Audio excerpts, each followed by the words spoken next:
করতে পারেনি, বরঞ্চ লাখো লাখো মানুষ নির্যাতনের শিকার ছিল। হাজার হাজার আলেম ওলামা, রাজনৈতিক নেতৃবৃন্দ, কর্মী সমর্থক দিয়ে বাংলাদেশের সবগুলা জেলকে ভরে রাখা হয়েছিল। 2006 সালের 28 অক্টোবর লগি বইটার তাণ্ডব চালিয়ে বাংলাদেশের রাজধানী ঢাকায় স্পষ্ট দিবালুকে জিরো পয়েন্টের কাছাকাছি পল্টন ক্রসিংয়ে আল্লাহ তাআলার বান্দা 6 জন নিরীহ মানুষকে সেদিন হত্যা করা হয়েছিল। মৃতদেহের উপর দাঁড়িয়ে তারা পৈশাচিক নৃত্য করেছিল। তাদের কলিজা খোলেনি, চোখে লজ্জা লাগেনি, কোনো কিছুর পরোয়া করেনি, আল্লাহকে ভয় করেনি। পরবর্তী পর্যায়ে তারা দেশকে অস্থির করেছিল। তাদের কারণেই 1-11 তৈরি হয়েছিল। মঈনুদ্দিন ফখরুদ্দিনরা ক্ষমতায় এসেছিল দুর্নীতির বিরুদ্ধে জিহাদ করার ঘোষণা দিয়ে। শেষ পর্যন্ত নিজেদেরই অবস্থা, তারা দুর্নীতিতে আকণ্ঠ নিমজ্জিত হয়ে গিয়েছিল। মানুষ তাকে ঘৃণা করতে শুরু করলো। তারা তখন বাঁচার জন্য নিরাপদ রাস্তা বা সেফ এক্সিট খুঁজতে থাকলো। 2 জন নেত্রী 2টা জোটের তখন নেতৃত্ব দিচ্ছিলেন।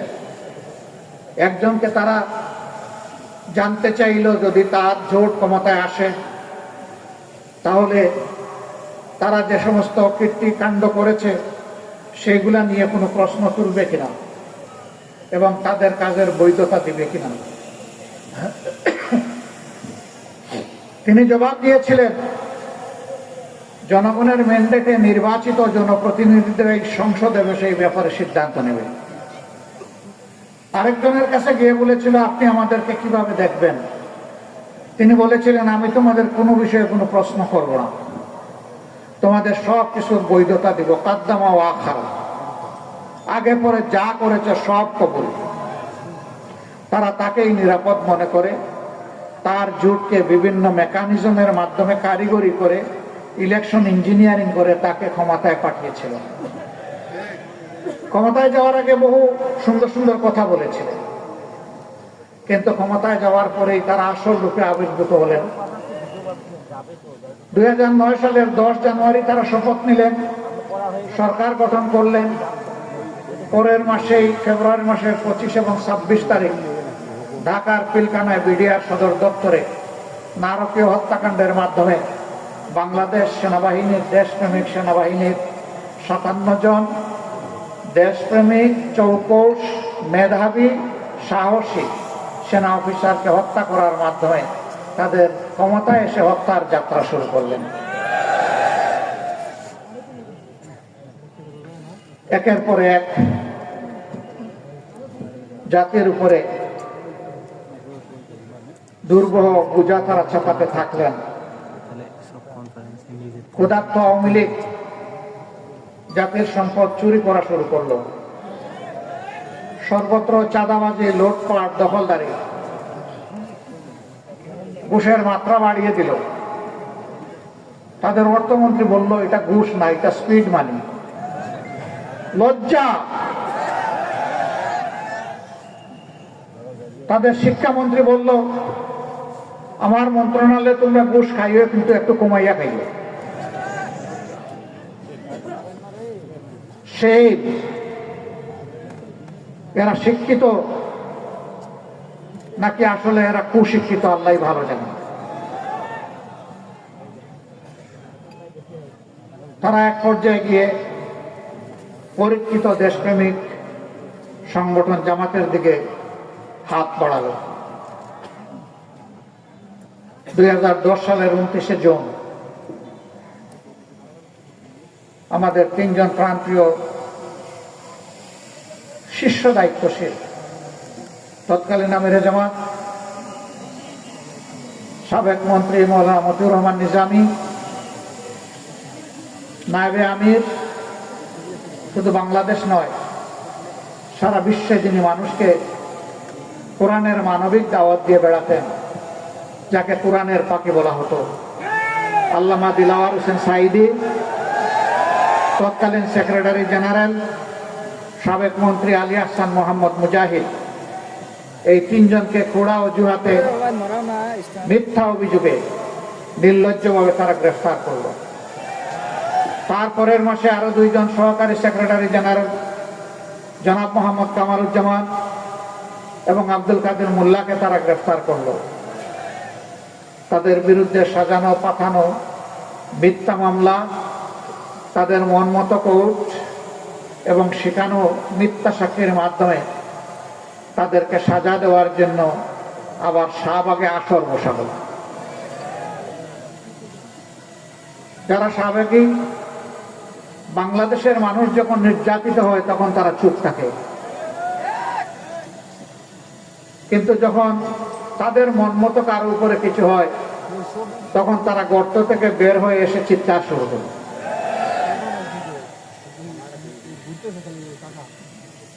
সম্মানিত ভাই ও বন্ধুগণ, তারপরে ইতিহাস সবার জানা। জামাত ইসলামীর উপরে এই বিপদ যখন আসলো, আমরা তখন আমাদের রাজনৈতিক বন্ধুদেরকে অনুরোধ করেছিলাম, বিপদের ঢেউ জামাত পর্যন্ত থামবে না, এই ঢেউ সবাইকে ভাসিয়ে নিয়ে যাবে যদি আমরা সম্মিলিতভাবে ঠেকাতে না পারি। আমরা আমাদের আহাজারি শোনাতে পারিনি, বুঝাতে পারিনি। একের পর এক প্রতিহিংসামূলক রায়ের মাধ্যমে আদালতকে ব্যবহার করে জামাতে ইসলামের নেতৃবৃন্দকে ফাঁসি দেওয়া হলো, 5 জনকে ফাঁসিতে ঝুলানো হলো। তাদের নিয়েও অনেক নাটক করা হলো। একবারের জন্য তারা নথি স্বীকার করেন কিনা, সরকারের কাছে ক্ষমা চান কিনা, প্রাণ ভিক্ষা চান কিনা। আলহামদুলিল্লাহ, যারা আল্লাহর জন্য মানবতার জন্য লড়াই করে তারা আল্লাহ ছাড়া কাউকে পরোয়া করে না। আল্লাহর এই বান্দারা মাথা উঁচু করে সেদিন বলেছিলেন, আমরা মাথা একটা জায়গায় নত করি, তিনি আমাদের প্রভু, তিনি আমাদের স্রষ্টা আল্লাহ রাব্বুল আলামিন। দুনিয়ার আর কথা ওই বান্দাদের মাথা নত হবে না। মাথা তারা নত করেননি। তারা কতটা আত্মবিশ্বাসী ছিলেন। শহীদ আমিরে জামাত তার পরিবারের সদস্যদেরকে জিজ্ঞেস করছেন, আমি তো মাওলার মোলাকাতে অল্পক্ষণের মধ্যেই হাজির হব, আমার গায়ের পোশাকটা কেমন হওয়া উচিত? আমি কি লঙ্গি পরবো না পাজামা পরবো? পরিবারের সদস্যরা বলছে, পাজামাতেই মাওলার মোলাকাতে আপনাকে ভালো লাগবে। আল্লাহু আকবার। যেমন দায়িত্বশীল তেমন তার পরিবারের সদস্যরা, কালবে সালিম, প্রশান্ত আত্মা। তারা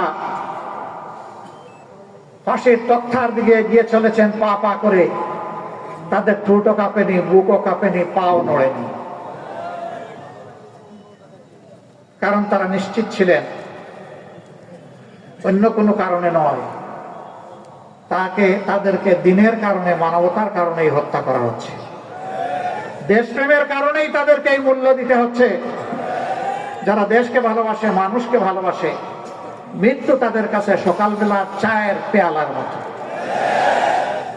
প্রিয়। প্রিয় শাহাদতকে তারা ভয় করে না, শাহাদত তাদের কাম্য। তারা সেভাবেই ফাঁসির তক্তায় দাঁড়িয়েছিলেন। হাসতে হাসতে তারা মওলার মোলাকাতে চলে গেছে। আল্লাহ তাআলার দরবারে দোয়া করে আমাদের এই মাতার তাজ শিষ্য দায়িত্বশীল বৃন্দ সহ তাদের যত সহকর্মীদেরকে খুনিরা, ফ্যাসিস্টরা হত্যা করেছে, আল্লাহ তাদের সকলকে মকবুল শহীদ হিসাবে কবুল করুন। শাহাদাতের সর্বোচ্চ মর্যাদা আল্লাহ তাদেরকে এনায়েত করুন। সম্মানিত ভাইরা, বাংলাদেশকে স্বাধীনতার পক্ষ বিপক্ষ করে টুকরা টুকরা করা হয়েছিল। কার জন্য? একটা বিভক্ত জাতি কখনো সত্যিকারের মর্যাদাবান জাতি হতে পারে না। একটা ঐক্যবদ্ধ জাতিকে এই দুনিয়ার মানুষ সম্মান করে, শ্রদ্ধা করে। তাহলে কার জন্য এই জাতিকে বিভক্ত করা হয়েছিল? আবার সমাজে ধর্মের ভিত্তিতে মেজরিটি মাইনরিটি তৈরি করা হয়েছিল। তারা যাদেরকে মাইনরিটি বলতেন, আমরা তাদেরকে মাইনরিটি বলি না, আমরা বলি তারা আমাদের ভাই। আল্লাহ তাআলা এই দেশে আমাদেরকে যেমন জন্ম দিয়েছেন, তাদেরকেও তেমন জন্ম দিয়েছেন। বাংলাদেশের সংবিধান সবাইকে ইকুয়াল রাইট দিয়েছে, অধিকার দিয়েছে। সুতরাং আমরা যেমন এদেশের গর্বিত নাগরিক, তারাও এদেশের গর্বিত এবং মর্যাদাবান নাগরিক। আমরা ভিন্ন চোখে কাউকে দেখতে চাই না। আমরা ধর্মের ভিত্তিতে বিভাজনকে মনে করি এটা শোষণের হাতিয়ার। তাই হয়েছে 53 বছর আওয়ামী লীগ যাদেরকে মাইনরিটি বলে মুখে ফেনা তুলেছে আর মায়া কান্না করেছে।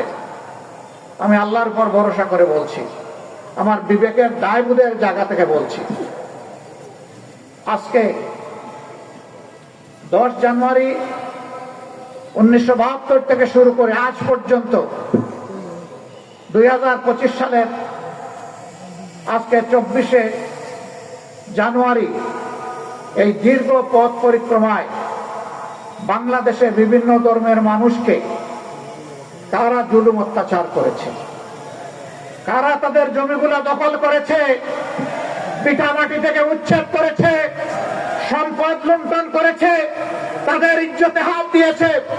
এই দুষ্কৃতিকারীদের তালিকা তৈরি করে জনগণের সামনে প্রকাশ করে দেওয়া হোক।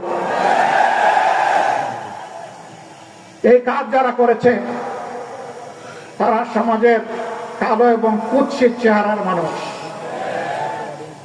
আমার দ্বারাও যদি এই কাজ করা হয়, আমার নামও প্রকাশ করে দেওয়া হোক। বাংলাদেশের জনগণ জানুক এরা কারা, এই কোন ধোঁকাবাজ কে, এটা বাংলাদেশের মানুষকে জানতে হবে। আপনাদের এই বৃহত্তর রংপুরের পীরগঞ্জে মৎস্যপল্লীতে কয়েক বছর আগে গরু লুণ্ঠন করে কারা গরিবদের ঘর বাড়িতে আগুন ধরিয়েছিল আপনারা নিশ্চয়ই জানেন। যুবলীগ নেতার নেতৃত্বে অপকর্ম করা হয়েছিল। এইভাবে বাংলাদেশের যত জায়গায়, দিনাজপুরের সাঁওতালপল্লী, ব্রাহ্মণবাড়িয়ার অমুসলিম ভাইদের উপর হামলা, ঘর বাড়িতে লুণ্ঠন এবং অগ্নিসংযোগ, রামুতে বৌদ্ধ সম্প্রদায়ের তাদের মঠ ভাঙচুর করা, ঘর বাড়িতে হামলা এবং অগ্নিসংযোগ করা, এই সকল অপকর্মের সাথে ক্ষমতাসীন আওয়ামী লীগের দুর্বৃত্তরা জড়িত ছিল। কিন্তু আফসোসের বিষয়, যা কিছু ক্ষতি হয়, চুরি হয়, হারিয়ে যায়, কেষ্ট বেটাই দায়ী। সব কিছুর জন্য জামাতে ইসলামী দায়ী। সবার আগে জামাতে ইসলামীর নাম আসে।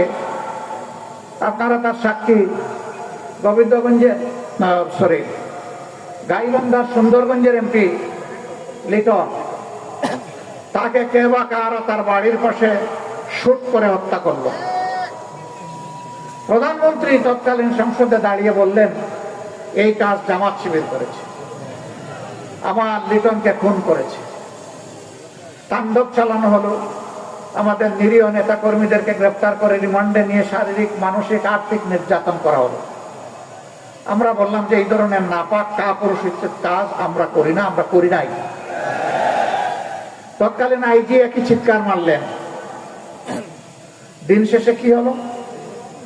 দিন শেষে দেখা গেল এই কাজের সাথে জামাতে ইসলামীর কোনো ধরনের কোনো সম্পর্ক ছিল না, বরঞ্চ তাদেরই ক্ষমতার পার্টনার একজন সাবেক কর্নেল, ওই সিটে আসনে যিনি সাবেক এমপি ছিলেন, তিনি তার ভবিষ্যৎ রাস্তা পরিষ্কার করার জন্য হত্যাকারী তিনি ছিলেন। আমার সাথে তার কোর্ট গারদে দেখা হয়েছিল। আমি জানতাম না উনি সেই ব্যক্তি। দেখলাম যে অনেক লম্বা চুল রেখেছেন, লাঠি একটা হাতে নিয়েছেন, কিছু ভদ্রলোকের চেহারা, এক কোনায় বসে আছেন, আমি আরেক জায়গায় বসে আছি। ওনাকে জিজ্ঞেস করলাম যে আপনার পরিচয়? তিনি বললেন আমি কর্নেল অমর। বললাম ঘটনা কি গাইবান্ধার? তিনি বললেন হ্যাঁ। বিচারে প্রমাণ হলো যে তিনি খুনি। মাঝখানে জামাতে ইসলামী ইসলামী ছাত্র শিবিরের কর্মীদের উপর যে নির্যাতন চালানো হলো, তাদের জীবন থেকে যে মূল্যবান দিনগুলা কেড়ে নিল, তাকে আজ আমাদেরকে ফিরিয়ে দেবে। এই ধরনের প্রত্যেকটা ঘটনায় আমাদেরকে দায়ী করে কথা বলা হয়। আমরা আল্লাহকে ভয় করি। যারা আল্লাহকে ভয় করে তাদের হাতে মানুষের জীবন, সম্পদ এবং ইজ্জত সম্পূর্ণ নিরাপদ। প্রমাণ বর্তমান বাংলাদেশ। 15.5 বছরের দুঃখ, ব্যথা, বেদনা, কষ্ট আমরা বুকে বহন করে বেড়াচ্ছি। কিন্তু 5 আগস্ট জাতি যখন মুক্তি পেল, আমরা বাংলাদেশের প্রিয় জনগণকে, বিশেষভাবে আমাদের সহকর্মীদের আমরা আহ্বান জানালাম, শান্ত থাকুন, ধৈর্য ধরুন, শৃঙ্খলা ফিরিয়ে আনতে নিজ নিজ জায়গা থেকে সর্বোচ্চ অবদান রাখুন। এর আগে আওয়ামী লীগ বলেছিল কোনোদিন যদি ক্ষমতা থেকে তাদেরকে বিদায় নিতে হয়, তাহলে ক্ষমতা থেকে বিদায় নেওয়ার 2 দিনের মাথায় তাদের 5 লক্ষ নেতা কর্মীকে আমরা নাকি খুন করব। আমি জিজ্ঞাসা করি, তাদের নেতৃবৃন্দের দফায় দফায় এই মিথ্যা আতঙ্ক ছড়ানো তা কি বাস্তবায়িত হয়েছে? 5 লক্ষ মানুষ মারা গেছে 5 এবং 6 আগস্ট, 7 আগস্ট, সারা আগস্ট মাস জুড়ে এখন পর্যন্ত যায়নি। কারণ তারা খুনি হতে পারে, কিন্তু বাংলাদেশের মানুষ প্রিয় দেশকে, মানুষকে ভালোবাসে। এই জন্য দায়িত্বশীলতার পরিচয় দিয়েছে। খুনিদের মুখে চুনকালি। এখন চিন্তা করলো আমাদেরকে জড়ানো যায় কিভাবে। বিভিন্ন ধর্মীয় সম্প্রদায়ের লোকদেরকে উস্কানি দেয়। আমাদের হিন্দু ধর্মের ভাইদেরকে উস্কানি দিয়েছিল দুর্গাপূজা পরিহার করার জন্য। আমি ধন্যবাদ জানাই।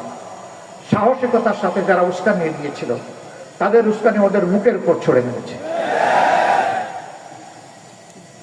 আমরা তাদেরকে বলেছিলাম আপনাদের ধর্মীয় উপাসনা আপনারা করুন, কিন্তু আমরা পাহারাদার হয়ে কোনো দুর্বৃত্ত এই কাজে যাতে হস্তক্ষেপ করতে না পারে, আমরা পাহারাদারের ভূমিকা পালন করব। এটা শুধু জামাতে ইসলামী না, এদেশের দেশপ্রেমিক সমস্ত মানুষ এই দায়িত্ব আঞ্জাম দিয়েছে। বিশেষ করে জাগ্রত মুসলমানরা এই দায়িত্ব পালন করেছে। কিন্তু আপনারা জানেন, শুধু জামাতে ইসলামী না, এদেশের আলিম উলামা, রাজনৈতিক আওয়ামী লীগের প্রতিপক্ষ, সাংবাদিক, সাধারণ মানুষ, কাউকে আওয়ামী লীগ ছাড় দেয় না। জুলুমেরা 18 কোটি মানুষের উপর করেছে। জুলুমের অভিশাপ তাদের ঘাড়ে আরোপিত হয়েছে। একজন ভাই বলেছেন রান্না করা খাবারটাও তারা খেয়ে যেতে পারলেন না। জানেন এই রান্না করা খাবার কার পয়সায় তৈরি হয়েছিল? আপনাদের পয়সায় তৈরি। 18 কোটি মানুষের টাকায় তৈরি হয়েছিল। সেই খাবার খেয়ে তারা একবারও চিন্তা করেননি যে যাদের পয়সায় আমার খাবার, আমার এখানে নিরাপদ অবস্থান, বিলাসবহুল বসবাস, চতুর্দিকে নিশ্চিত নিরাপত্তা, সেই তাদের বুকেই আমি গুলি চালাচ্ছি। একবারও তাদের বুক কাঁপেনি, হাত কাঁপে। ক্ষমতার শেষ মুহূর্ত পর্যন্ত মানুষ খুন করে তারা ক্ষমতায় থাকতে চেয়েছে। 15.5 বছর যে তাণ্ডব চালিয়েছেন, ক্ষমতার শেষ দিনে এসেও তাই করেছে। তারা ধারণা করেছিলেন ইতিপূর্বে বল প্রয়োগ করে অবৈধ ক্ষমতাকে তারা ধরে রাখতে পেরেছিলেন, এবারও বোধহয় তারা সফল হবেন। কিন্তু না, আল্লাহ তাআলার ঘোষণা, কুলিল্লাহুম্মা মালিকাল মুলকি তুতিল মুলকা মান তাশাউ ওয়া তানজিউল মুলকা মিম্মান তাশাউ। আল্লাহ যাকে চান ক্ষমতা দিয়ে সুযোগ দেয়। দেখি আমার বান্দাদের প্রতি তোমরা, আল্লাহু ইয়া'মুরুকুম বিল আদলি ওয়াল ইহসান, তোমরা ক্ষমতা পেলে মানুষের উপর ন্যায় বিচার করো কিনা, সদাচরণ করো কিনা, মানুষকে মানুষ হিসাবে ভালোবাসো কিনা, মানুষকে সম্মান করো কিনা। যারা এই কাজ করে, আল্লাহ তাদের ক্ষমতাকে পাকাপোক্ত করে। আল্লাহ তাদেরকে সাহায্য করেন জমিন থেকে, আল্লাহ পাক সাহায্য করেন আসমান থেকে। আর যারা এর বিরুদ্ধে চলে যায়, মানুষের উপর জুলুম অত্যাচার করে, অবিচার অনাচারে দেশকে ভরে দেয়, সমাজকে ধ্বংস করে, মানুষের ইজ্জত লুণ্ঠন করে, দর্শনের সেঞ্চুরি পালন করে, আল্লাহ তাআলার লানত তাদের উপরে আসে এবং আল্লাহ তাদের থেকে ক্ষমতা কেড়ে নেয়। ক্ষমতা কারো ইজ্জতের বাহন হতে পারে না। ইজ্জতের বাহন হবে আপনার সৎ চরিত্র, আমানতদারিতা, মানবিক মূল্যবোধ। এই জন্য আল্লাহ বলছেন, তুইজ্জু মান তাশাউ ওয়া তুযিল্লু মান তাশাউ বিয়াদিকাল খায়র। সমস্ত কল্যাণ অকল্যাণ, ভালো মন্দ, ইজ্জত বেইজ্জতি সবকিছু আল্লাহর হাতে। ইন্নাকা আলা কুল্লি শাইইন কাদির। সম্মানিত ভাইয়েরা, আমরা ধৈর্য ধরেছি, ধৈর্য আরো ধরব ইনশাআল্লাহ। এই দেশকে আমরা ভালোবাসি, দেশের মানুষকে ভালোবাসি। ওরা তো সব শেষ করে গেছে। উন্নয়নের নামে আমাদের সমস্ত সম্পদ চুরি করে বিদেশে নিয়ে গেছে। ওরা গেছে পরে সম্পদ পাঠিয়ে দিছে আগে। ওরা 2,26,000 কোটি টাকা বাংলাদেশ থেকে চুরি করে নিয়ে গেছে। সরি, 26 লক্ষ কোটি টাকা বাংলাদেশ থেকে চুরি করে নিয়ে গেছে। যদি এইটাই তাদের দেশ হতো, তাহলে দেশের টাকা কেউ কি বিদেশে চুরি করে, পাচার করে, পাঠায় না। এটা ছিল তাদের জমিদারি, এখান থেকে খাজনা আদায় করবে, আর দেশ তাদের এই দেশের বাইরে। কোথায় কোথায় আমাদের হাতে টিকিট ধরাই দিত, অমুক দেশে চলে যাও, তমুক দেশে চলে যাও। তোমাদের টিকিট জাতি ঘৃণা করে প্রত্যাখ্যান করেছে, তো তোমরা বিনা টিকিটে অন্য দেশে গেলা কেন? কাজটা তো ভালো করলা না তোমরা। এই দেশে যদি তোমাদের দেশ হয়, মাটি কামড়ে পড়ে থাকতা এবং প্রমাণ করতা যে তোমরা দোষী বা নির্দোষ। তা তো পারলা না, কারণ পাপের বোঝা যখন ভারী হয়, জাহাজ যখন ভরে যায়, তখন আর দেশের মানুষকে বিশ্বাস করতে পারে না। তাই হয়েছে। আমরা পিছনকে পিছনেই ফেলে দিতে চাই, এখন জাতির সামনে আগাতে চাই। জাতিকে সামনে আগাতে হলে এই জাতির মধ্যে সীসা ডালা প্রাচীরের ঐক্য লাগবে। আমি বিনয়ের সাথে নিপীড়িত, নির্যাতিত 15টা বছর যাদের কর্মীরা, নেতারা জীবন দিয়েছেন, পঙ্গুত্ব বরণ করেছেন, ঘর ছাড়া বাড়ি ছাড়া হয়েছেন, বিভিন্নভাবে কষ্ট ভোগ করেছেন, অসংখ্য মামলায় দফায় দফায় জেলে গিয়েছেন, রিমান্ডে নিয়ে বেইজ্জত করা হয়েছে, কষ্ট দেওয়া হয়েছে।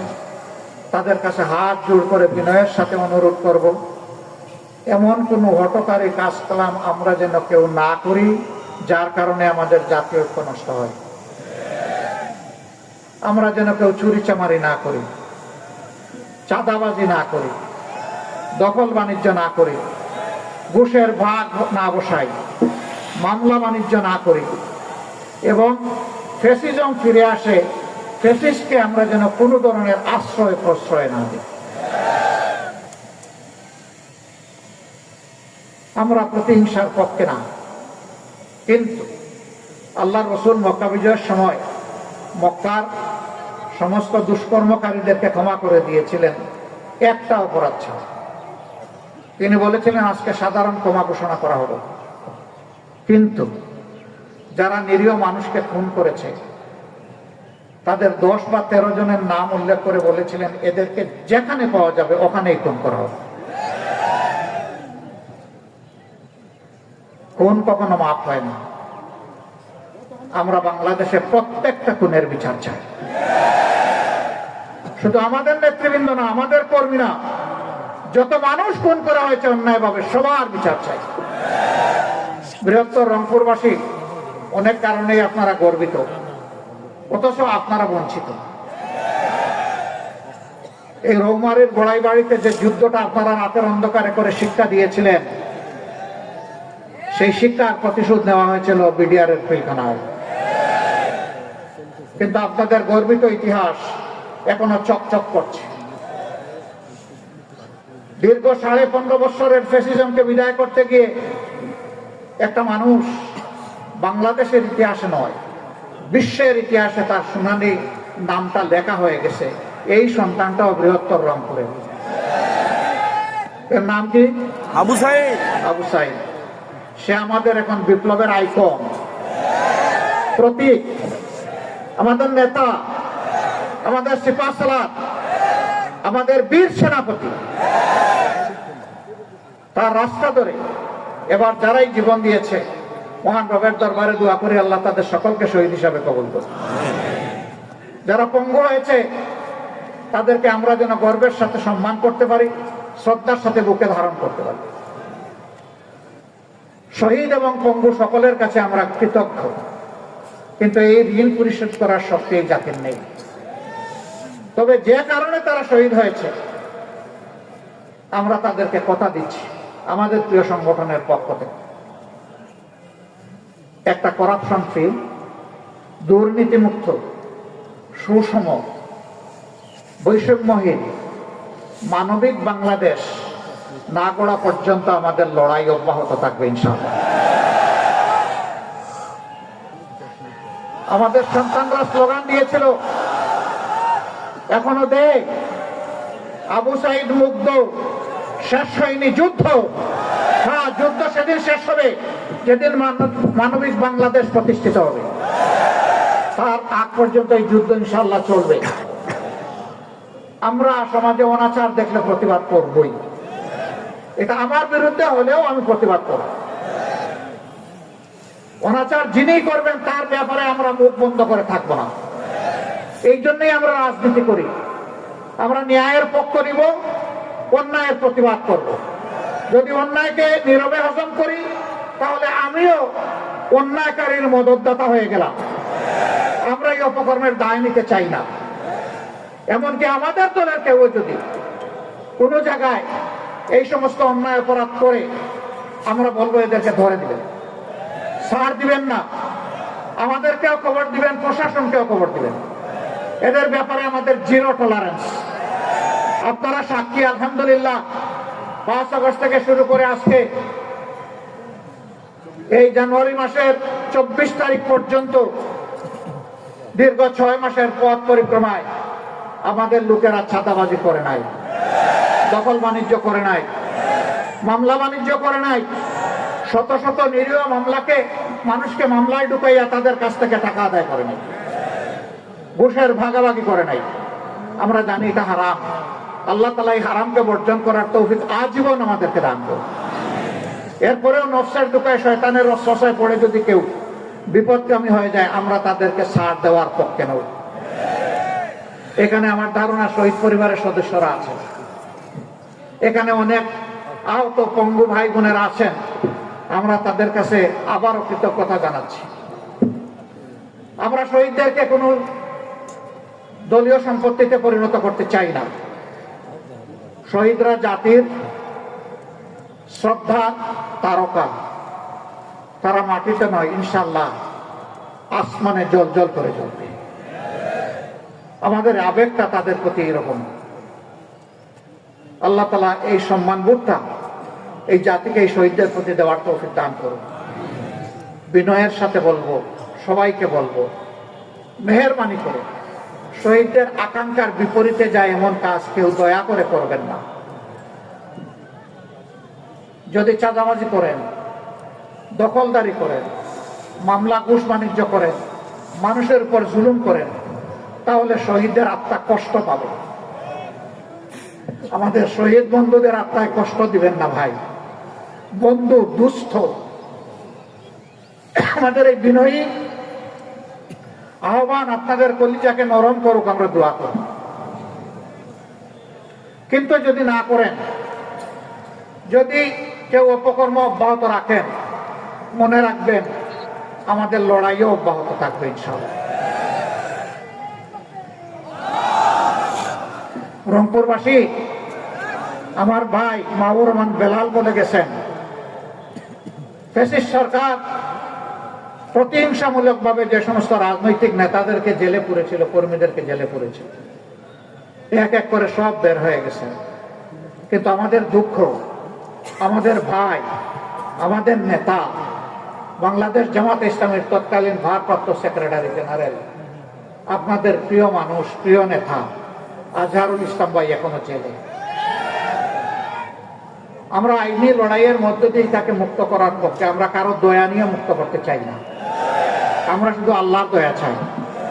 কিন্তু আইনের পেছে মেহরবানি করে আমাদেরকে আর কষ্ট দিবেন না। যদি আইনের পেছে কষ্ট দেন, আমরা বাধ্য হব এই দাবিতে রাস্তায় নাম। আমরা আদালতকে সম্মান দেখাই আহ্বান জানাবো, মেহরবানি করে এই মজলুম মানুষকে অনতি বিলম্বে ন্যায় বিচারের মাধ্যমে আপনারা মুক্ত করে দেন। যদি মিনিমাম ন্যায় বিচার আমরা পাই, ইনশাআল্লাহ ইজ্জতের সাথে তিনি মুক্ত হয়ে আমাদের বুকে ফিরে আসবেন, রংপুরবাসীর বুকে ফিরে আসবেন। ইনশাআল্লাহ বাংলাদেশের নতুন ইতিহাস রচনা হবে ইনশাআল্লাহ। এই কুড়িগ্রাম বহু দিক থেকে বঞ্চিত। এখানে একটা কৃষি বিশ্ববিদ্যালয় হয়েছে, ঘোষণা হয়েছে, তার কঙ্কাল আছে, ঘুষতেও নাই, চামড়াও নাই, হাড্ডিসার, নিজস্ব কোনো ক্যাম্পাস নাই, দুকি দুকি আস্তে আস্তে চলছে। অথচ অ্যাগ্রোবেস এই প্রতিষ্ঠানটা এই অঞ্চলের চেহারা বদলাই দিতে পারে, এটা শিক্ষা গবেষণার কেন্দ্রে পরিণত হতে পারে। এটা একটা সীমান্তিক জেলা, এখানে মানুষ একটু অসুস্থ হলে ভালো একটা চিকিৎসা পাবে, সেই রকম কোনো ব্যবস্থা নেই। আজকে বহু জেলায়, একই জেলায় ইউনিভার্সিটি, একই জেলায় কৃষি বিশ্ববিদ্যালয়, একই জেলায় মেডিকেল কলেজ, একই জেলায় ইঞ্জিনিয়ারিং ইউনিভার্সিটি, একই জেলায় সব কিছু আছে, আরেক জেলায় কিছুই নাই। এটা কোন ধরনের ইনসাফ?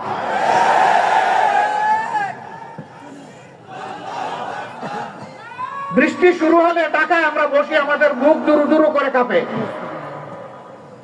আমরা আতঙ্কে থাকি কোন সময় খবর আসবে তিস্তাপাড়ার লোকদের এই অবস্থায়, দুর্দশা সব ভাসকে নিয়ে যাচ্ছে। কেন এটা স্থায়ী সমাধান হলো না? স্বাধীনতার অর্ধ শতাব্দীর ঊর্ধ্বে চলে গেল, কিন্তু এই দুঃখ গুছানো হলো না কেন? বুটের সময় এসে বাবা ডাকবেন, আর কেয়া পার হয়ে গেলে শালার মর্যাদা দিবেন না। এই ধরনের দুষ্ট রাজনীতি পরিহার করতে হবে।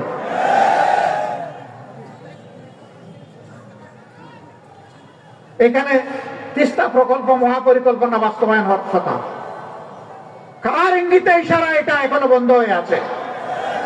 কেন কাজ এখনো শুরু হলো না? বাংলাদেশের জনগণ অবশ্যই তা জানার অধিকার রাখে। ফ্যাসিস্ট সরকারের কারণে এটা হয় নাই।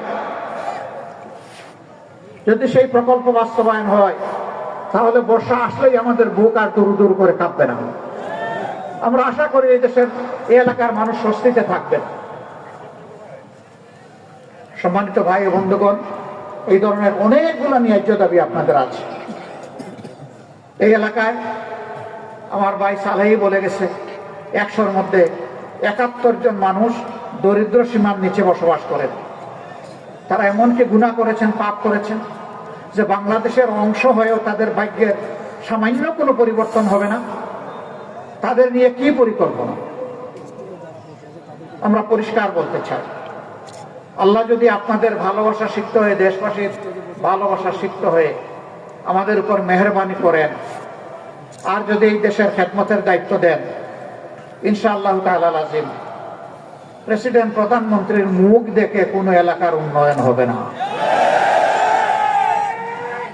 জনগণের ন্যায্য প্রয়োজনকে বিবেচনায় নিয়ে সমন্বিত সুষম উন্নয়ন হবে ইনশাআল্লাহ। সম্পদ যা আল্লাহ দিবেন তার সদ্ব্যবহার হবে সততা এবং ইনসাফের ভিত্তিতে। যে এলাকাগুলো এগিয়ে গিয়েছে সেই এলাকাগুলোকে একদিকে রাখা হবে, আর যে এলাকাগুলো পিছিয়ে পড়েছে তাদেরকে অগ্রাধিকার ভিত্তিতে সামনে নিয়ে আসা হবে ইনশাআল্লাহ। এটা ইনসাফের দাবি, এটাই হতে হবে। বরঞ্চ দীর্ঘদিন তাদেরকে যে বঞ্চিত করা হয়েছে, এটার মাসুল হিসাবে এখানে আরো বাড়তি কিছু করা প্রয়োজন হবে। আপনারা আমাদের জন্য দোয়া করবেন। ন্যায়ের পথে, ইনসাফ কায়েমের পথে আমাদেরকে যতদিন পাবেন, আমাদেরকে একটু ভালোবাসবেন, দোয়া করবেন, সাহায্য করবেন, ভুল করলে সমালোচনা করবেন। সত্যের পথে, দেশ গড়ার পথে আপনারা ইনশাআল্লাহ পাশে থাকবেন। আপনাদের বুকের বিছানায় আমাদের জন্য একটু জায়গা করে দেবেন। পারবেন তো আপনারা? এই দাওয়াত নিয়ে ঘরে ঘরে পৌঁছে যেতে হবে। ইনসাফের দাওয়াত, সাম্যের দাওয়াত, মানবিকতার দাওয়াত, দুর্নীতিমুক্ত সমাজ গড়ার দাওয়াত, কোরআনের আইন কায়েমের দাওয়াত। আসুন সেই দাওয়াত বুকে নিয়ে আমরা কুড়িগ্রামের প্রত্যেকটা ঘরে ঘরে ছড়িয়ে পড়ি। আজকে এখানে আপনারা কষ্ট করে এসেছেন, দিন ভরা রাত ভরা, শীতের একটু চাপ বেশি, সব কিছু উপেক্ষা করে আপনারা এখানে এসেছেন দুটি কথা শোনার জন্যে, আমাদেরকে দেখার জন্য, আমাদের ভালোবাসায়, তাই না? এই ভালোবাসা কার জন্যে? এই ভালোবাসা কার জন্যে? আল্লাহ তাআলার জন্যে। আল্লাহ তাআলার কাছে দোয়া করি আমাদের এই ভালোবাসার বিনিময়ে আল্লাহ যেন বাংলাদেশটাকে সুন্দর করে দেন, আমাদের শহীদদের রক্তের মর্যাদা যেন আমরা দিতে পারি, সেই তৌফিক দান করুন। এবং আল্লাহ রাব্বুল আলামিন এই ভালোবাসাকে তার প্রিয় জান্নাত পর্যন্ত যেন পৌঁছে দেন। আপনাদের উপর, এই এলাকার উপর আল্লাহ রহম করুন, শান্তির ফয়সালা নাজিল করুন। আল্লাহ রাব্বুল আলামিন আপনাদের সকলকে তাইয়্যিব হায়াত দান করুন। ভাই ভাই হিসাবে দল মত ধর্মের ঊর্ধ্বে উঠে এক হয়ে এক মহানায় এসে সবগুলো হাতকে এক জায়গায় করে এই দেশকে গড়ার তৌফিক আল্লাহ তাআলা আমাদেরকে দান করুন। আল্লাহ হাফেজ। বাংলাদেশ জিন্দাবাদ। বাংলাদেশ জামাতে ইসলামী জিন্দাবাদ। আসসালামু আলাইকুম ওয়া রাহমাতুল্লাহ। আলহামদুলিল্লাহ। সংগ্রামী কুড়িগ্রামবাসী, এতক্ষণ পর্যন্ত এদেশের প্রিয় মানুষের রহমান বাংলাদেশ জামাত ইসলামীর আমিরের জামাত ডাক্তার শফিকুর রহমান আমাদেরকে দিক নির্দেশনা দিলেন। আমরা কুড়িগ্রামবাসীর পক্ষ থেকে আন্তরিক মোবারকবাদ জানাচ্ছি, হায়াতের তৈয়বা কামনা করছি।